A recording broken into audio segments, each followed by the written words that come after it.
클래리티 법안, 이 법안이 지금은 가장 중요하게 작용을 할 것입니다. 이게 무엇이냐라고 하면은 결국에 미국에서 이 크립토, 그러니까 디지털 자산에 대해서 시장 구조를 명확히 하기 위한 법안인데 이미 이 법안 자체는 2025년 7월에 하원에서는 이미 통과를 한 상태지만 아직 상원의 결과를 기다리고 있고 그게 이제 1월 15일 날 투표에 들어갑니다. 사실 사관에서 진행이 되는 것도 작년에 되기로 했었던 것 같은데 한 차례 지금 늦춰진 거죠? 네, 맞습니다. 늦춰지면서 그때도 조금 약간 실망하는 흐름들이 시장에 나타났었던 것 같은데 이게 우리 시장에 조금 중요한 촉매제가 될 수 있을까요? 저 굉장히 중요하다라고 생각을 하는 게 결국에 시장이 점진적으로 커지려면 규제는 분명히 필요하다라고 생각을 하고 여기 이 시장이 아직까지도 많은 투자자들한테 선택을 받지 못하는 건 규제가 없었기 때문이라고 저는 생각을 해서 우리가 이번에 1월 달에 가장 중요하게 생각하는 게 이 법안인데 결국에 이 규제 오랜 문제점은 SEC 그리고 증권거래위원회랑 그리고 CFTC 결국 상품선물거래위원회 간의 갈등인 건데 디지털 자산을 명확히 하고 누가 어떤 자산을 규제하는지 명확한 틀을 마련하는 것이기 때문에 거래하시는 분들이 불확실성을 줄이고 혁신을 촉진하면서 소비자 보호 그리고 국가 안보도 강화하려는 목적인 거죠. 뭔가 이렇게 규제가 생긴다고 하면 사실 우리 크립토 시장의 매력도가 좀 떨어지는 거 아니냐 이런 얘기들도 나왔었는데 좀 멀리 내다 놓고 보면 이제는 좀 한 단계 한 단계씩 건전성을 바탕으로 갈 수 있다 이렇게 볼 수 있을까요? 네, 맞습니다. 결국 이 시장에 지금 뭐 기관들의 ETF도 그렇고 하나씩 통과가 되면서 기관들 일도 지금 많이 참여하는 시장이고 근데 여기서 규제까지 생겨준다면은 투자자를 보호할 명분도 생기는 거고 그래서 이 시장이 조금은 더 매력적이게 나갈 수 있는 것이기 때문에 이번 법안이 이번 1월 달에 상승을 저는 최대한 촉진할 수 있는 촉매제라고 생각을 합니다. 이번 주에 뭔가 이게 조금 진행이 될 것으로 예상이 되고 있는데 혹시나 또 한 차례 뭐 연기가 된다거나 이럴 가능성도 열어둬야 되는지는 모르겠어요. 충분히 열어둬야 된다라고 생각을 하고 결국에 이 시장이 지난번에 셧다운을 한번 겪고 나서 많은 법안들이 미뤄진 만큼 이번에 사실은 거의 뭐 될 것이다라고 시장 분위기는 확정적으로 보고 있지만 만일 이것마저도 늦춰진다면은 이 시장은 정말 기대감이 없는 상태이기 때문에 앞으로 횡보하는 기간이 조금 더 길어질 수 있음을 우리는 충분히 인지하고 있어야 됩니다. 좋습니다. 일단 이번 달에 최대 촉매제가 될 수 있는 건 클래리티 법안의 상원 통과 소식이 될 것이다. 전문가님께서 이렇게 짚어주셨습니다. 결국에 지금 시장이 뭐 금 그리고 은, 뭐 원자재들뿐만 아니라 주식에 비해서도 사실 비트코인이 당장은 매력이 없는 상태이기 때문에 근데 더군다나 금리 인하라는 이런 좋은 재료도 이 시장에서 아직까지 확실하게 좋은 호재로 작용하지 못하기 때문에 이 크립토 시장이 조금은 미미하게 반응을 하는 것 같습니다. 그리고 지금 자료에 가져오셨는데 일본 내용은 또 어떤 거를 말씀을 하시려는 걸까요? 그러니까 이번 달에 규제 낙관 그리고 이제 매크로에 대한 리스크가 이 시장을 1월 달에 클래리티 법안을 제외하고 나서 분위기를 좀 주도할 것이다라고 생각을 하는데 현재 월스트리트 그리고 이제 크립토 리더들의 미팅이 진전이 되고 있습니다. 여기서 리더들이라고 하면은 당연히 우리가 알고 있는 뭐 블랙록, 피델리티 같은 그런 증권사, 투자 자문사들. 그래서 1월 8일 날 이미 비공개 미팅이 진행이 됐고 주 내용은 일단 디파이 관련 논의, 그러니까 생산적인 이런 논의를 굉장히 많이 했고 양측이 타협할 수 있는 그런 신호들은 이 시장에 많이 나오고 있지만 여기서 스테이블 코인의 이자, 일드라든지 그리고 디파이보 이슈에서의 진척이 있어야지만 이 비리 통과할 가능성이 있기 때문에 이 비공개 미팅이 말 그대로 비공개 미팅이기 때문에 우리는 추측할 수 있는 내용이라서 이것마저도 시장에 아직까지는 낙관이냐 그리고 아직까지 뭐 좋지 않냐 얘기를 할 수 있을 것 같고 그리고 두 번째가 금리 인하 기대감 소멸입니다. 앞에서 잠깐 이야기를 했지만 12월 고용보고서 그러니까 비농업 부분에서 플러스 50K가 늘어났고 실업률은 4.4%를 하락을 했습니다. 그래서 1월 달에 패드 컷 그러니까 금리 인하의 컷 확률은 거의 0%에 가깝죠. 그렇기 때문에 2025년에 발표됐던 점도표를 봤을 때도 한 번에서 두 번 정도의 금리 인하를 기대를 했는데 근데 이제 사람이란 게 이번 연도 그래도 2회에서 3회 정도는 하지 않을까라는 시장의 이런 의견들도 있었지만 결국에 한 번에서 두 번 정도가 정배인 것 같고 그래서 6월 달 이후부터 첫 금리 인하 가능할 것이다 라고 예상을 합니다. 근데 이는 단기적으로 우리가 금리 인하 기대감이 줄어들었기 때문에 비트코인이나 그 리스크 자산한테는 단기적인 매도 압력이 될 수 있습니다. 네, 좋습니다. 일단 금리 인하가 돼야 우리가 바라는 시장에 어느 정도의 유동성이 공급이 될 것 같은데 당장에 1월에는 조금 힘들 것 같고요. 다음 FOMC를 조금 기다려 봐야 될 것 같습니다. 그런 시장 안에서 지금 우리의 심리는 어떻게 변하고 있는지 또 데이터들은 어떤 것들을 얘기를 하고 있는지도 같이 한번 살펴보도록 하시죠.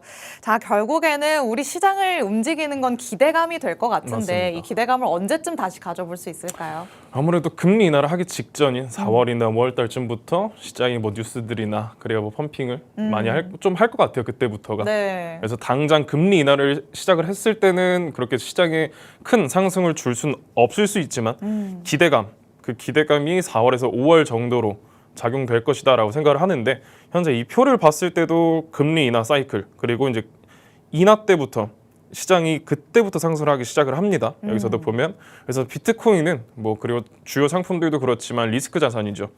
금리 인하 기대 시 유동성은 분명히 증가를 합니다. 시장에서도 이제 금리가 낮기 때문에 은행이나 이런 데 돈을 빌려서 거래를 시작을 하니까 그럼 유동성이 증가를 한다는 건 곧 가격이 상승이 된다는 거죠.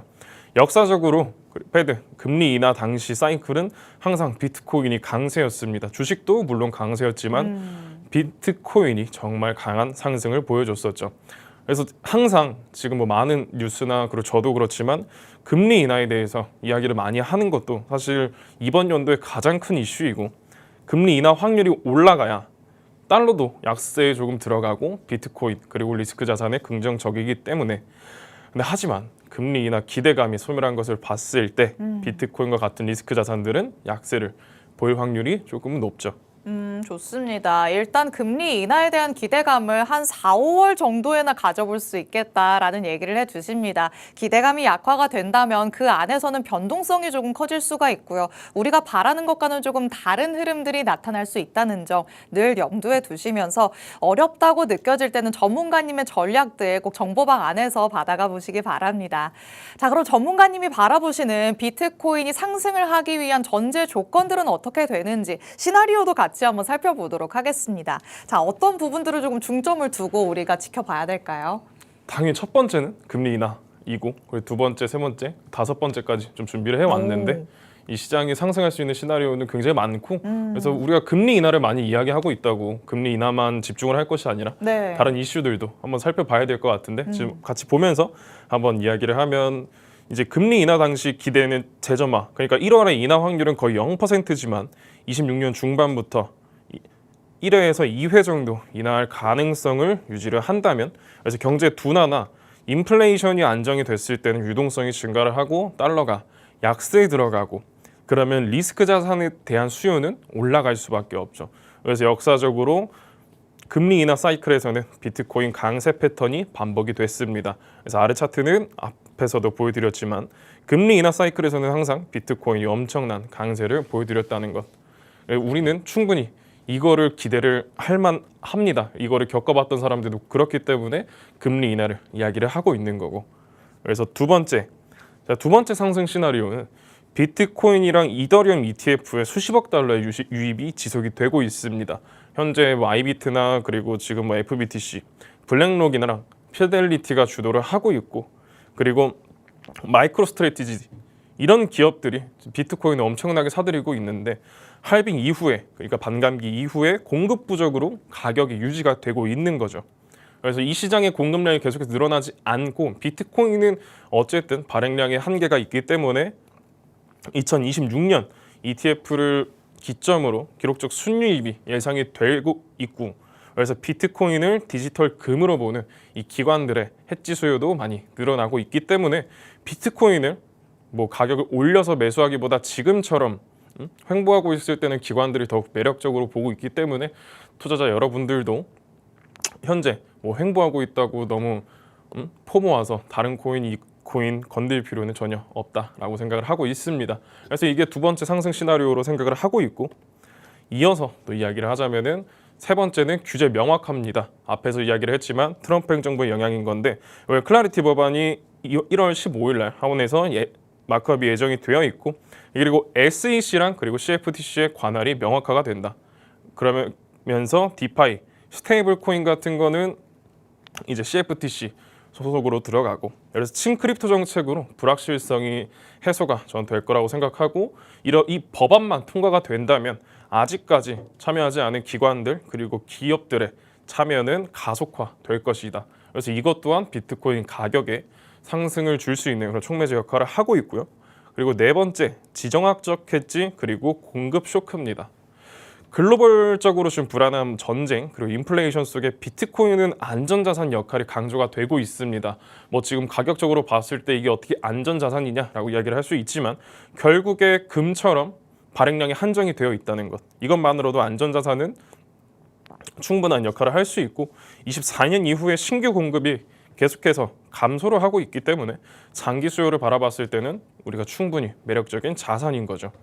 그리고 다섯 번째, 기술적, 그러니까 시장 구조를 보면서 이야기를 하면은 현재 90K를 돌파가 나오고 나서 충분하게 계속 지지가 나와주고 있습니다. 그만큼 돌파는 나오고 있지 않아서 여러분들이 많이 답답해할 건데, 지금처럼 이렇게 횡보할 때가 기관들 그리고 고래들의 충분한 매집 기간이 될 수 있기 때문에 90K만, 그러니까 9만 달러만 이탈하지 않는다면은 100K, 10만 달러는 충분히 돌파할 수 있는 촉매제로 작용할 겁니다. 또한 옵션 시장에서 100K 이상 콜옵션의 OI가 계속해서 증가를 하고 있고, 현재 피어 앤 그리드도 봤을 때 공포지수도 안정이 되어 있고, 이는 충분히 반등 신호로 작용을 하고 있기 때문에 현재 기술적인 구조로도 봐도 이 시장은 충분한 매력을 가지고 있습니다. 네, 좋습니다. 일단 비트코인이 지금 자리에서 더욱더 큰 상승을 하기 위해서는 어떤 요인들이 필요한지 정말 구체적으로 짚어주셨죠. 말씀을 드렸었던 금리 인하와 관련된 얘기뿐만 아니라 ETF를 통해서 자금들이 어떻게 들어오는지, 규제는 어떻게 제도권으로 들어오는지, 이런 부분들까지 꼼꼼하게 신경을 쓰시면서 앞으로의 전략들 지금 시장 안에서 꼭 챙겨가 보시기 바랍니다.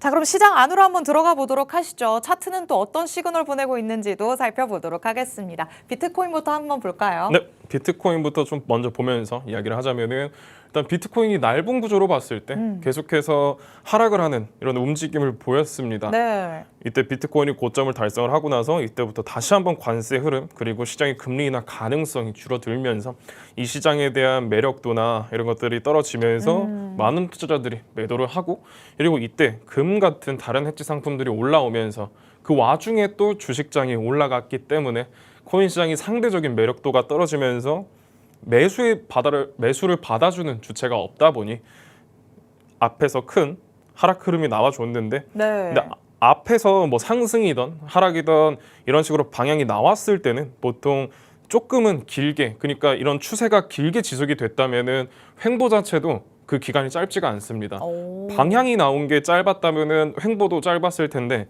앞에서 나온 이 하락의 흐름이 그래도 몇 달 동안 지속이 됐었기 때문에 네. 지금 횡보도 한 달이 넘게 지속이 되고 있는 것이고, 근데 하지만 곧 횡보는 저는 끝이 날 거다라고 생각을 하고 있는데, 현재 이 구조 자체가 계속해서 고점을 돌파를 하려고 하고 있지만 위에 있는 이 유동성만 계속 잡아먹고 있는 형태. 그러면 기관들은 현재 개인들의 스투피 머니를 계속해서 흡수를 하고 있는 상황이고, 그럼 여기서 그럼 조정을 바라봐야겠다 하는 그런 개미들까지 한 번 더 털어먹겠다라는 그런 심상이 보이는 거죠. 또한 이런 횡보에서는 물량을 흡수하기 위해서는 횡보한다고 우리가 그게 가져갈 수는 없습니다. 한번 아래로 충격을 줘야 우리가 그 다음에 반등을 바라볼 수 있다. 그래서 비트코인은 한번 저는 하락이 나온 이후에 큰 상승을 바라보는 것이 좋을 것 같습니다. 비트코인이 상승은 나오겠지만 그 전에 조금 먼저 밑을 찍고 올라오는 모습이 나타날 거다, 이렇게 지금 말씀을 해주셨는데요. 그렇다면 이더리움은 또 어떨까요?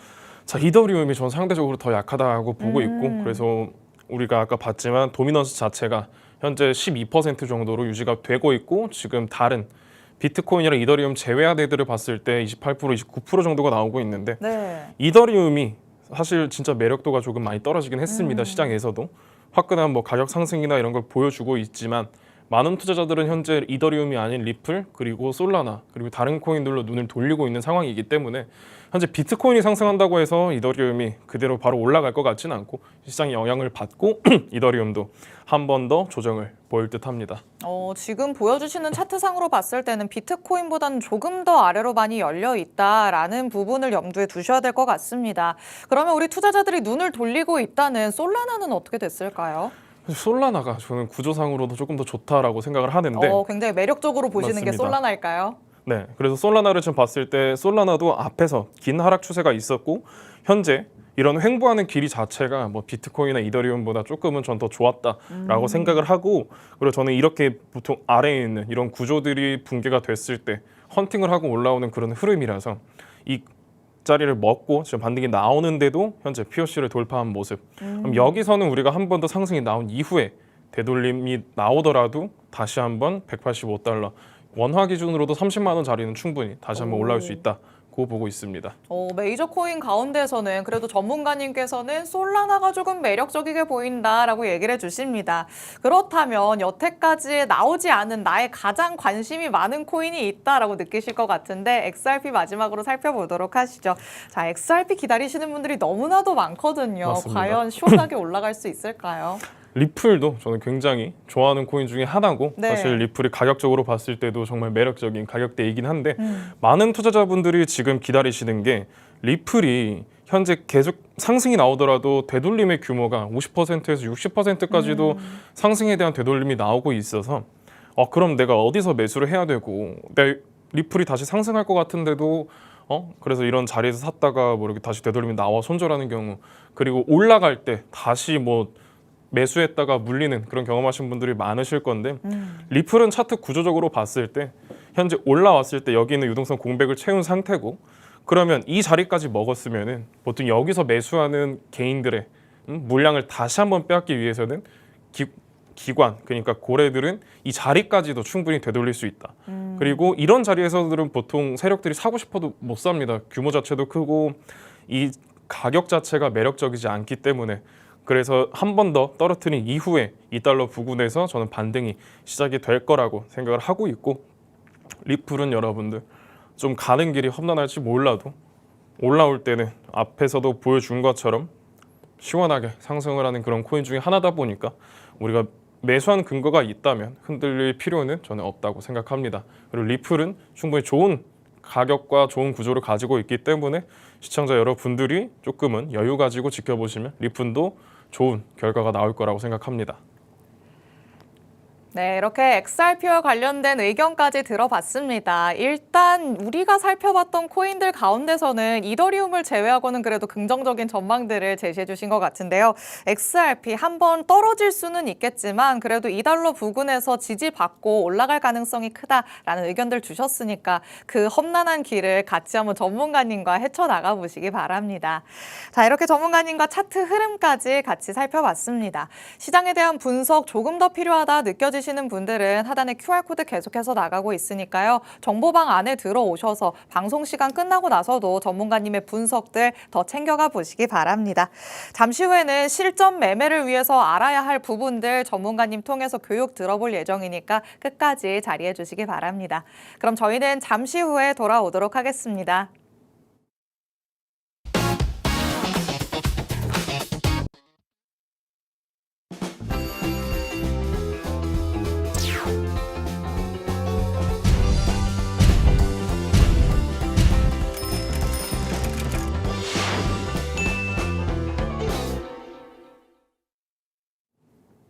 내일의 코인 함께하고 계십니다. 지금부터는 우리가 실전에서 매매를 할 때 어떤 부분들을 체크해가면서 포지션을 잡아야 할지 전문가님께 한번 배워보려고 합니다. 자, 전문가님 오늘 우리가 배워볼 내용 어떤 걸까요? 오늘은 보통 거래하고 있는 방식인 프라이스 액션에 대해서 오늘 같이 알아가 보려고 합니다. 네, 좋습니다. 그래서 프라이스 액션을 그냥 간단하게 소개를 하면서 이야기를 하자면 기술적 지표 없이 순수한 가격 움직임으로 거래를 하는 것을 정의하고 보통 이런 게 집단 지성을 우리가 활용을 하게 됩니다. 보통 우리가 얘기하는 지지, 저항, 그리고 뭐 삼각수렴 같은 패턴들 이런 것들이 집단 지성을 이용한 패턴이라고 볼 수가 있겠죠. 그래서 장점은 단순하고 되게 직관적인 게 장점입니다. 모든 시장에 활용이 가능한 것도 엄청난 장점이 되죠. 그래서 보통 이런 것들을 우리가 기본으로 알고 넘어가야 여러분들이 다음에 뭐 엘리어트 파동 그리고 뭐 하모닉 이런 것들을 공부한다 하더라도 다 들어가는 내용이기 때문에 기본적으로는 전부 알고 넘어가시면 좋을 것 같습니다. 저도 보통 많이 애용하는 매 방식이기도 하고, 그래서 여러분들 오늘은 프라이스 액션에 대해서 같이 이야기를 좀 해볼 거고, 그래서 보통 프라이스 액션에서 가장 중요한 거, 그리고 뭐 프라이스 액션뿐만이 아니라 모든 매매에서 가장 중요한 거는 전 추세 식별이라고 생각합니다. 뭐 코인이나 주식이나 이런 것들을 전부 제외하고 나서 보더라도 우리가 추세를 알아야, 뭐 우리가 상승할 때 매수를 해야 되고 하락할 때 당연히 매수를 피해야겠죠. 그래서 이런 추세들을 파악을 해야 우리가 거래할 방향을 정할 수가 있는 건데, 간단하게 여러분들한테 이야기를 하자면 상승 추세는 보통 고점과 저점이 같이 높아지는 이 경우를 우리가 상승 추세라고 이야기를 합니다. 고점과 저점이 계속해서 같이 높아지는 경우, 이런 경우가 돼야 우리가 이상적으로 생각하는 상승 추세, 그럼 반대로 우리가 하락 추세는 저점과 고점이 같이 내려가는 이런 구간들을 우리가 하락 추세라고 이야기를 하겠죠. 그래서 내가 거래하고자 하는 코인, 그리고 주식, 그리고 뭐 다른 상품들, 이런 것들에 여러분들이 추세를 먼저 파악하는 것이 굉장히 중요합니다. 추세를 앞에서도 이야기를 했지만 추세를 알아야 우리가 승률을 더욱 높일 수 있고, 추세를 여러분들의 친구라고 생각하고 추세에 따라서 거래를 하시길 바라겠습니다. 그래야 우리가 물리고 싶지 않은, 그리고 수익을 낼 수 있는 가장 확률을 높일 수 있는 방법이기 때문에, 그렇기 때문에 이런 구조들을 여러분들이 파악을 하시고 거래를 하셔야 승률 같은 부분들도 많이 올릴 수 있을 겁니다. 자, 그래서 추세 식별을 여러분들한테 좀 어떻게 하는지 간단하게 좀 이야기를 하자면은, 자, 여러분들 지금 이런 자리에서 보면은 여기는 우리가 어떻게 추세를 바라볼 수 있을까? 그럼 앞에서부터 우리가 좀 봐야겠죠. 여기서부터는 명확히 고점을 갱신하고 나서 내려오는 하락, 이 하락은 여러분들 분명히 하락 추세입니다. 근데 이런 추세들을 우리가 보통 바뀌었다라고 판단하는 거는 이런 하나의 하락 추세가 진행이 될 때 이 고점을 넘어가는 경우, 이럴 때는 시장 구조가 변환이 됐다라고 우리가 생각을 해볼 수가 있죠. 그래서 이 여기서 보면은 이 고점을 넘어가면서부터 강한 상승이 동반되기 시작합니다. 그럼 이럴 때 우리가 상승 추세라고 판단을 할 수가 있는 거고, 여기서부터 이 조정을 그럼 우리가 어떻게 생각을 해야 되냐? 이런 추세 같은 것들 여러분들이 너무 깊게 고민할 필요가 없어요. 그러면 제가 아까도 이야기를 했지만 하락 추세는 분명 저점과 고점이 같이 낮아지는 구조라고 이야기를 드렸는데, 그럼 여기서도 보면은 이렇게 고점이 갱신이 되고 나서 바로 우리가 반등을 바라보는 것이 아니라 한 번 더 저점이 늘어났다. 그래서 여기서부터는 우리가 추세 전환이라고도 생각을 할 수 있지만 다시 한번 여기를 돌파했고 이 자리를 돌파했기 때문에 하락 추세라고 볼 수는 없었던 거죠. 그래서 추세에서도 여러분들 항상 이 시장에는 어떤 매매 기법을 가지고 이야기를 하더라도 100%는 없습니다. 그래서 여기서도 제가 이야기를 드리고 싶은 거는, 추세 같은 거는 보통 이런 식으로 구조가 진행이 되는 건 맞아요. 하지만 이런 잔파동을 봤을 때, 이런 잔 움직임을 봤을 때는 크게 상승하는 구조더라도 이런 구조들이 나올 수가 있어서 이건 우리가 거래하면서 감을 익히는 방법밖에 없습니다. 그래서 이 시장을 여러분들이 너무 편법으로 빨리 가려고 남들 멋있어 보이는 뭐 1, 2, 3, 4, 5 이런 파동을 설명하기보다 여러분들이 먼저 이런 추세들을 알고 넘어가는 것이 가장 중요하죠.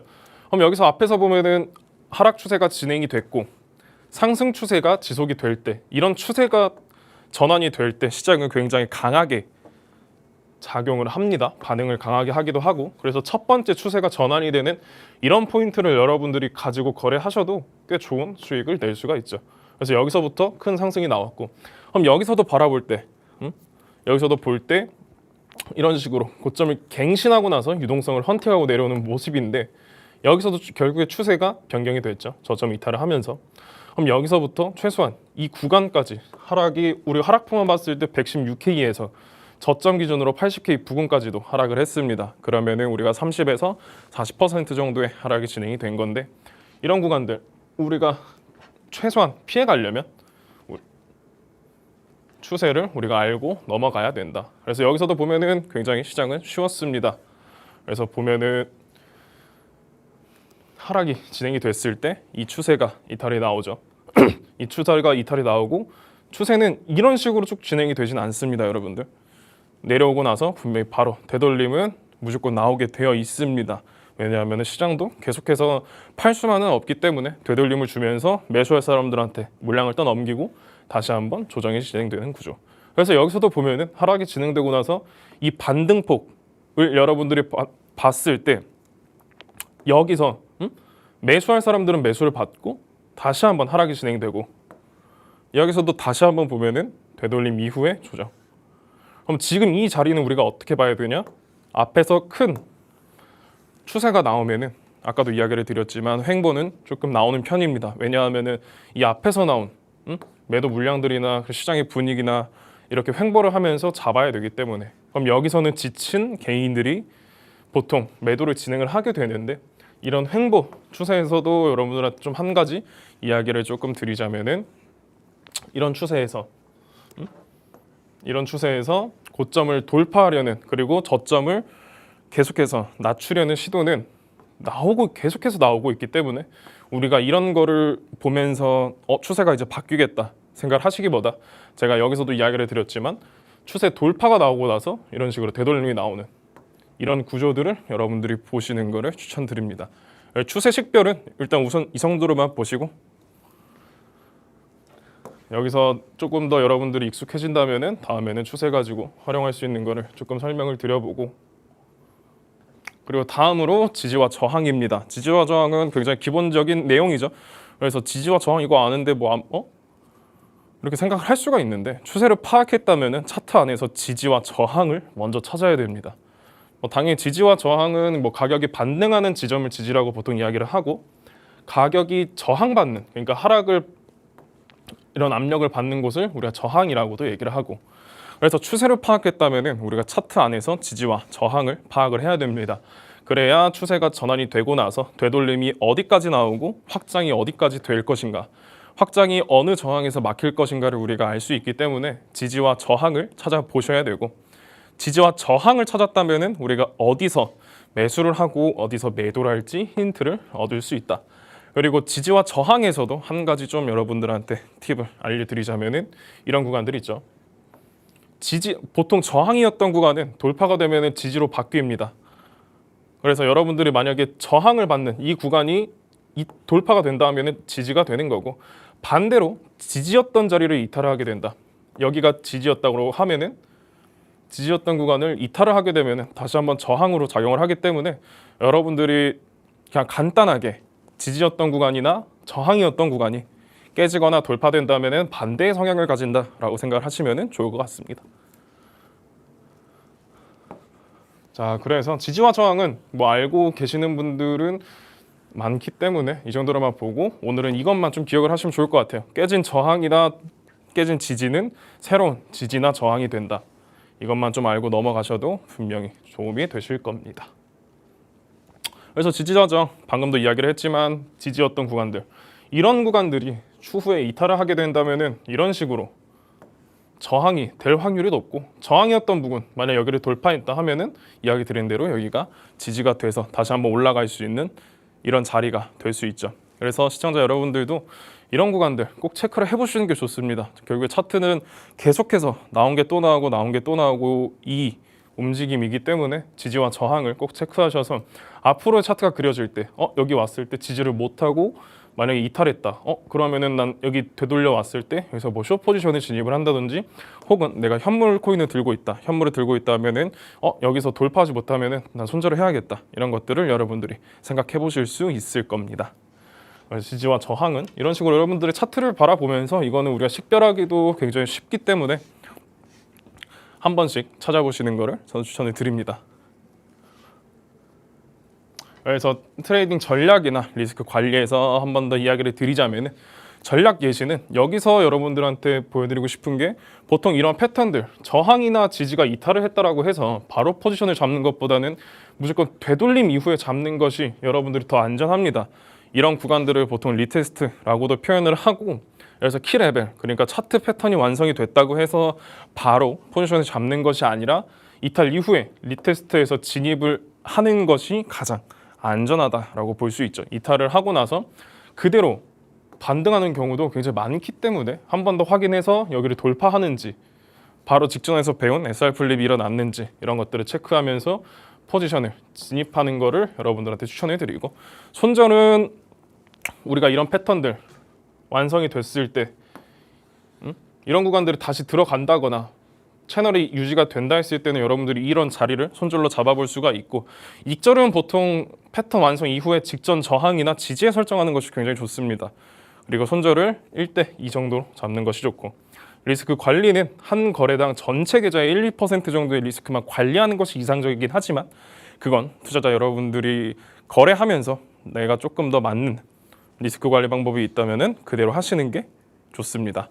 그래서 리스크 관리는 최소한 1에서 2% 정도만 하시는 게 좋지만, 이거는 여러분들 마음대로, 그러니까 최대한 여러분들이 감내할 수 있는 손실만 감당하시는 게 한 거래당, 그것이 우리가 매매할 때 흔들리지도 않고 좋은 방법이니까. 자, 그래서 앞에 전략을 설명을 드렸는데, 이런 구간들을 여러분들한테 이야기를 드리는 거예요. 여기서도 보면은 이런 지지가 계속해서 이루어졌고 이탈을 했죠. 근데 보니까 여기서 리테스트 이후에 이야기한 리테스트가 나왔네? 그럼 여기서 하락이 진행이 되겠구나, 이렇게 생각을 하고 포지션에 들어가는 경우가 많은데, 그렇기 때문에 손절을 아까 이런 구간에서는 무조건 잡으라는 거예요. 채널이 다시 들어갔을 때, 채널이, 그러니까 뭐 패턴이 완성됐다고 이게 무조건 유지가 된다 이게 아니라, 이탈을 하고 나서 다시 들어왔으면 최소한 여기서는 우리가 손절을 해야 된다. 아니면은 이 상승을 전부 다 맞아버리는 것이기 때문에, 여기서도 여러분들 똑같습니다. 여기서도 보면은 상승을 하고 나서 채널을 돌파를 했고, 여기서 돌파한 이후에 이거 다시 한번 테스트가 나왔네? 그럼 여기서는 내가 다시 한번 상승을 볼 수 있겠구나라고 생각을 할 텐데, 여기서도 다시 한번 이 구간에 좀 들어오면서 하락이 조금 진행이 됐다. 그래서 여러분들 항상 익절과 손절은 이런 자리에, 우리가 근거였던 자리는 무조건 걸어놔야 되고, 우리가 여기서 상승을 봤다면 최소한 여기 들어왔을 때는 손절을 했어야 된다. 여기서도 보면은 우리가 하락을 바라봤을 때 여기까지 들어온다면은 여기서는 우리가 하락을 바라봤어야 됐다. 그래서 오늘은 여러분들한테 좀 간단하게 지지와 저항, 그리고 차트 패턴에 대해서, 그리고 트레이딩 전략에 대해서 한번 이야기를 드렸는데, 오늘은 짧게 이 정도로 하고 다음에 좀 더 좋은 프라이스 액션에 대해서 여러분들이 더 활용할 수 있는 자료들을 한번 더 가져와 보도록 하겠습니다. 네, 이렇게 전문가님 통해서 이 차트 안에서 추세를 식별을 하고 지지와 저항을 우리가 체크해 볼 수 있는 프라이스 액션 같이 한번 들어봤습니다. 사실 내용을 들었을 때 이 단어들 너무 익숙한데 이거 모르는 사람이 있을까라고 생각하시는 분들도 많이 있으시겠죠. 하지만 내가 이 정말 잘 알고 있는 것 같은 개념들을 내가 차트 안에서 실전 매매를 할 때 잘 활용을 해왔는지도 같이 한번 돌아보시면 좋을 것 같습니다. 여태까지 이런 기본적인 것들을 놓치면서 내가 그저 따라가기에 급급했다면 전문가님 통해서 다시 한번 기초적인 개념들 잡아보시고 탄탄한 전략들을 다시 한번 세워보는 시간 가져보도록 하시죠. 전문가님의 더욱더 자세한 상세한 교육들 듣고 싶다라는 생각 드신다면 하단의 QR코드 스캔해서 정보방 안으로도 입장해 주시기 바랍니다.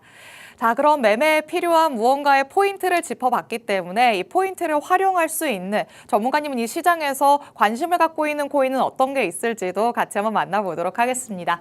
자, 지금 시장 안에서 그럼 전문가님 눈에 딱 띈 코인은 어떤 게 있을까요? 네, 오늘의 관심 코인으로 제가 여러분들한테 공유드릴 코인은 크레딧 코인입니다. 크레딧 코인이 오늘 우리가 배웠던 그런 교육 내용들이랑 한번 해서 설명을 드리자면은, 앞에서도 여러분들한테 이야기를 드렸지만 보통 이런 식으로 추세의 길이가 나왔을 때는 횡보하는 기간 자체가 조금은 길어집니다. 그래서 여기서도 보면은 앞에서 큰 추세가 나오고 12월 달부터 지금까지 이런 횡보가 나왔는데, 근데 이 과정에서 저점을 몇 번이나 먹어주는 그런 움직임이 나와줬어요. 근데 여기서 중요한 거는 이탈이 나오고 나서 반등이 나올 때 이런 규모들을 봐야 되는데, 반등 이후에 되돌림. 근데 하지만 여기서 이 저점을 갱신하지 않았던 거, 그럼 이 구간에서 누군가 지금 매수를 받아주고 있다는 건데, 여기서부터 반등이 조금 시작이 되고 있고, 근데 여기 이게 포인트지만 다음 이 구간들을 또 본다면 우리가 조금 더 좋게 생각을 할 수 있는 건 여기서 이 직전 고점 돌파가 나왔다는 것. 아까도 여러분들한테 추세에 대해서 이야기를 드렸지만 상승 추세는 고점과 저점이 계속 높아지는 이런 구조라고 이야기를 드렸죠. 그래서 앞에서 이런 큰 하락 추세가 나왔고 횡보도 길게 나왔지만 결국에 추세를 전환해버리는 모습. 그래서 고점과 저점 그리고 고점이 계속해서 높아지고 있는 추세이기 때문에 우리가 매수를 받는다면 이 구간은 굉장히 좋은 구간이 될 수가 있는 거죠. 또한 우리가 여기서 매수를 했을 시, 그러니까 상승을 기대할 수 있는 그런 레벨 구간은 최소한 50%에서 우리가 60%까지의 되돌림을 기대를 할 수 있습니다. 현재 이 구간이 가장 거래가 많이 일어났던, 현재 구조에서 거래가 많이 일어났던 POC 부근인데 여기는 충분히 돌파를 할 수 있는 그런 힘을 가지고 있다라고 생각을 하고 있고, 여기서 돌파만 해준다면은 결국에 위에는 물량이 거의 비어 있는 상태이기 때문에 우리가 50%에서 60% 이상까지는 충분히 상승을 바라볼 수 있는 그런 구조로 진행이 되고 있습니다. 그렇기 때문에 크레딧 코인 여러분들이 관심 가지고 보신다면은 충분히 많은 수익이나 그리고 차트에서도 우리가 좋은 공부가 될 수 있는 이런 구간이고, 크레딧 코인이 우리 실시간으로 브리핑 받아보고 싶으신 분들은 정보방 들어오셔서 계속해서 전략들 공유해드리고 있으니까 여러분들도 많은 정보 받아보시면 좋을 것 같습니다. 네, 좋습니다. 전문가님의 관심 코인이었죠. 크레딧 코인 같이 살펴봤는데요. 하락 추세가 나타났었지만 그 하락 추세를 이겨낼 수 있을 만한 횡보를 충분히 거친 모습이었습니다. 그 다음에 위로 지금 올라오는 모습들이 포착이 되고 있는데 강력하게 매물대로 자리 잡은 구간까지 단숨에 올라와 있는 모습이 확인되고 있죠. 여기를 조금 빠르게 더 치고 올라갈 가능성이 충분히 있어 보인다. 전문가님께서는 이렇게 말씀을 해주시니까 크레딧 코인과 관련된 자세한 전략들 정보방 안에 들어오셔서 받아가 보시기 바랍니다. 자, 그러면 전문가님께 이번 한 주에는 우리가 어떤 마음가짐 가져봐야 될지도 들어보도록 하겠습니다. 오늘이 월요일이잖아요. 네. 이번 한 주는 조금 어떻게 대응해 보는 게 좋을까요?